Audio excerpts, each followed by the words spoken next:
महाराष्ट्र के उदगीर में शासकीय जमीन के कथित अवैध नामांतरण के विरोध में स्वराज्य संग्राम संगठन के मराठवाड़ा विभागीय अध्यक्ष वेंकट वाघमारे 5 जनवरी 2026 से उदगीर उप विभागीय कार्यालय के सामने आमरण अनशन पर बैठे हैं।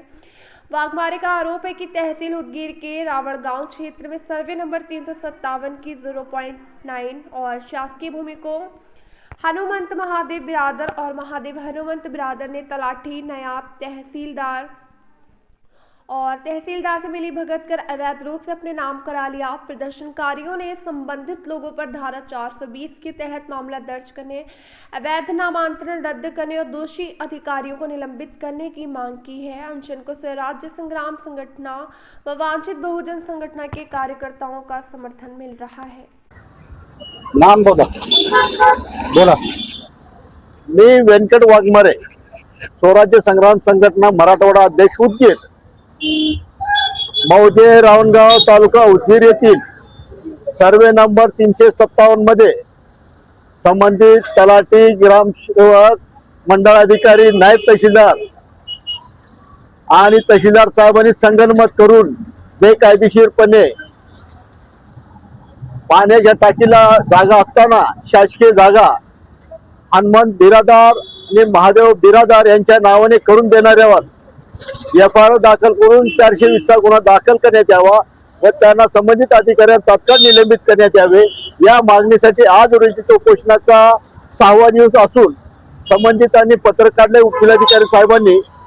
तरी आम्हाला विनंती की त्यांना तात्काळ एफआयआर दाखल करून 420चा गुन्हा दाखल करण्यात यावा व फेरफार रद्द करण्यात यावी या मागणीसाठी आमचं आमरण उपोषण चालू आहे।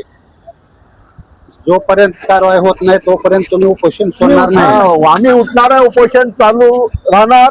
त्यांना गुन्हे दाखल करून त्यांचा फेरफार रद्द करण्यात येईपर्यंत आमचं उपोषण कंटिन्यू चालू राहील।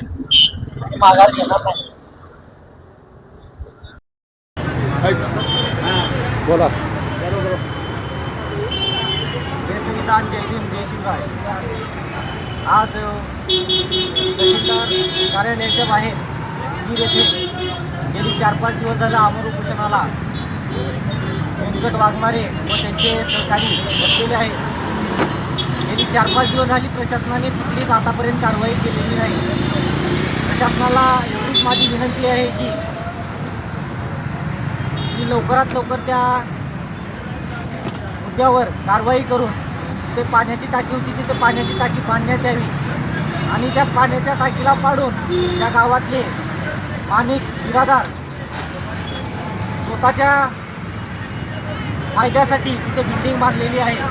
तर सार्वजनिक पाण्याच्या ठिकाणाची जर पाण्याची टाकी पाडत असतील गावकऱ्यांनी पाणी प्यावं कुठलं आणि त्या गावकऱ्यांना शासनाचा फायदा कसा घ्यावा असे जर माणिक बिरादारसारखे हुकुमशाही जर करत असतील तर प्रशासनाचं एवढंच काम आहे की त्या गावामध्ये जाऊन त्या माणिक बिरादारवर कारवाई करण्यात यावी एवढीच आमची विनंती आणि या अमर उपोषणकर्त्यांना न्याय मिळवून देण्याचं काम तुम्ही केलं पाहिजे एवढीच विनंती।